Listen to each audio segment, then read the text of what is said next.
Hello students, today I am going to teach you memo writing. So why are memos written? What is the purpose of memos? So a memo, which is also called as a memorandum or reminder, is a document which is written to communicate with people within the organization. So you could understand it is usually used for communicating to people within the organization, the employees who are inside the organization and not outside people. Okay, it mostly communicates on official procedures or business. It mostly communicates on official matters. Okay, whatever procedure has to be taken over or whatever has to be done in future, it will be communicated through memos. Okay, it is usually written to inform staff of upcoming events or broadcast internal changes. So if there is any change within the organization, they will list it out through memo. Okay, for this purpose only memos are written. So what is the difference between memos and letters? Both are used for business correspondence, but they vary greatly in format, okay, and purpose. See, so memos and letters are used for business communication. Both vary in several important ways. So what are the important ways? Memos are written within an organization, whereas letters are mostly written for outer communication. So if we want to use document for outside communication, we mostly use letters. But memos we have to use only inside the organization. It should not go outside because it's all related to internal matters. Okay, so that's the major difference between the letter and a memo. Then memos are normally used for non-sensitive communication, while letters include sensitive and non-sensitive information. So memos should contain non-sensitive information. Okay, it should not hurt the readers. It should not give way to emotional conflicts. Okay, then memos are short and to the point, whereas letters are lengthy and carry extra information. So memos normally used to be very short and up to the point, but letters are little lengthy and they carry extra information. Okay, then memos have direct style. Then memos do not have salutation, while letters have salutation like dear sir, dear Mary, or something like that. Salutation, this kind memos they don't have. Then memos do not have complimentary closing like letters, like thanking you, yours sincerely. We don't have that type in memos. Okay, memos have a specific format that is quite different from a business letter. So it is the format itself changes when it comes to letter and memos. Okay, so we are going to see the sample of a memo where you will understand more clearly how it is formatted. So structure of a memo. So memo should generally be short, up to the point, focus on a single topic, should not carry various topics, focus on a single topic, report information, makes a request or recommends action. So if you want them to reply something or recommend action, you can directly state it through the memos. Okay, depending on the type of the institution or organization, its structure and forms may vary. So it depends on the organization or institution. The format, style and structure of the memo may vary. Okay, but the general information is same, only the format and the structure may vary slightly. Okay, then what are the effectiveness of a memo? See, a memo is at best when it is able to connect the purpose of the writer with the interest and needs of the reader. So if you communicate properly, it will interest both reader and the writer. Okay, the writer can convey correct information to the reader and the reader can also accept what is given in the memo. Then it is most effectively used when sent to a small to moderate amount of people to communicate company or job objectives. So it is a communication which takes place inside inside the organization itself. So if you want them to take an important decision, or if you want them to suggest an important information, or if you want to give them extra information what is happening inside the organization, you can give them through the memo. Then it is important to choose the audience of the memo wisely. So you have to first understand who is the audience of your memo. You have to understand to whom the memo goes. Okay, based on the audience only you have to prepare your memo. Okay, ensure that all the people addressed in the memo read it without fail. So if it is going to go for multiple people, you will be addressing their names in the memo. So you have to ensure that the memo is read by the people who are all addressed in it. Okay. Then if it is an issue involving only one person, do not send the memo to the entire office. So if the memo is going to focus only on one person, then that memo should not be given to the entire office.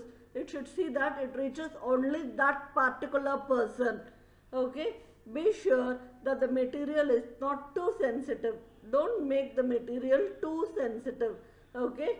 Then at the best, try to convey sensitive matters through face-to-face interaction or phone call. See, keep the memo mild. Even if you want to convey sensitive matters, keep it mild and up to the point. If you want to talk to them more about it, you can call them and talk to them face-to-face or have a telephonic conversation. Okay, that will help better. Then, what is the format of a memo? A memo follows the general procedure of business writing. So it is a formal way. Okay, it is a formal way of writing.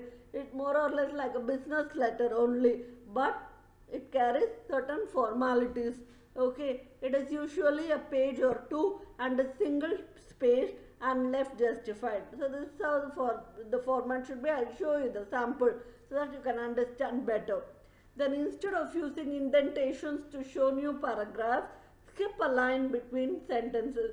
Don't indent the paragraph. Okay, that is actually old way. Okay, the new way is to leave space between the paragraphs and start it. Okay, instead of putting indentations. Then business materials should be concise and easy to read. Generally, all business materials should be up to the point and very easy to read. Okay, because it goes to all sorts of people, and not all the people will have the same kind of knowledge like others. Okay, so their knowledge base will vary from one person to another.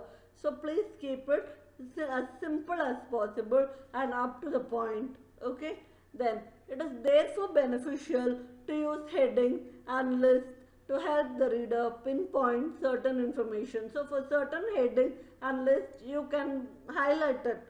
Okay, it is always beneficial to use headings and highlight it so that if they want to talk to you, they can point out at that information and they can talk to you clearly, and they can save time also. Okay, then what are the parts of a memo? So the first part is the heading, which contains to, from, date and subject.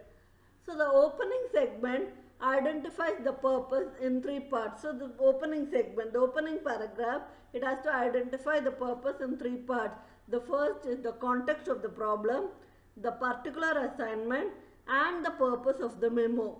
See, these three things have to be addressed in the opening statement. Then task segment is used to describe what you are doing to help solve the problem. So what have you decided to solve the problem? That you can give it in the task segment. Then summary segment, we should provide brief statement and important suggestions why you have taken that kind of decision. That you can put it as in the summary segment. Okay. Then discussion segment, to include all the details that support your ideas and recommendations for solving the problem. So what recommendations you want to convey, or what ideas you have taken to solve that particular problem. Okay. Then closing segment, you should have a friendly ending that states what actions you want the reader to take. So it should have a very friendly ending, and it should also give place for what others would want to convey you, maybe when they meet you later on. Okay, then finally, necessary attachments to make sure your findings provide detailed information whenever necessary. So, if possible, give some attachments so that it will add more relevance to your memo.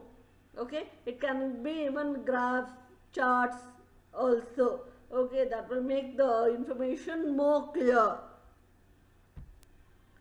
See now, as I told you in the beginning, this is the sample memo. So it has to be given memorandum on top, then date, then to all employees, from who is the person writing the memo, then subject, what is the subject about, facilities update, only one topic, not more than that. Okay, then I am writing to inform you that over the next few weeks, our kitchen area will be under construction as we remodel. As our company continues to grow, we feel it is necessary to provide more communal dining space, and we are grateful to our facilities team for their hard work in making that happen. If you have questions or concerns regarding the remodel, you can access the full report here. In the meantime, we are sorry for the inconvenience. In between the weeks of December to December 31, please use the kitchen on the second floor if you need a microwave. You will also keep that kitchen stocked per usual with snacks and soda. Thank you for your cooperation. So this is how the message is conveyed. Okay, you will find everything there, the opening segment, the task segment, everything, then discussion segment, closing segment, everything you can find here. Okay, maybe one or two would be missing, but if it is necessary you can include, otherwise you can just leave it. Okay, so what are the tips for a good memo?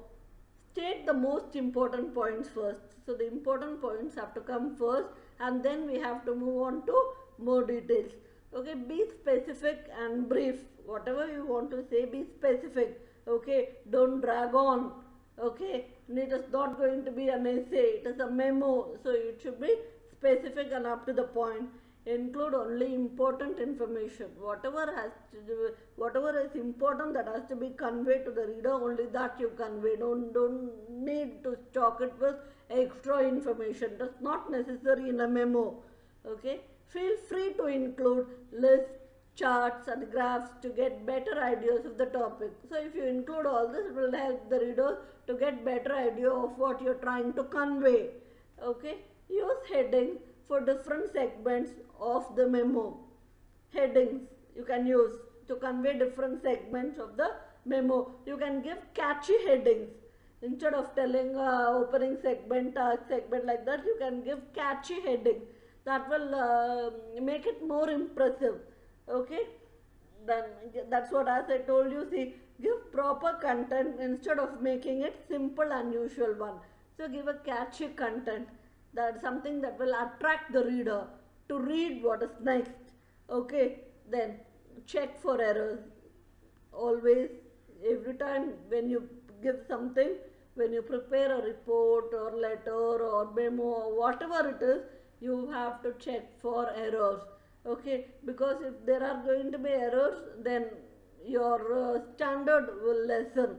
So always keep your standard high by avoiding errors. Okay, when you proofread, you will know what mistakes you have made and immediately you can correct it. Don't submit the memo or report or whatever it is without proofreading.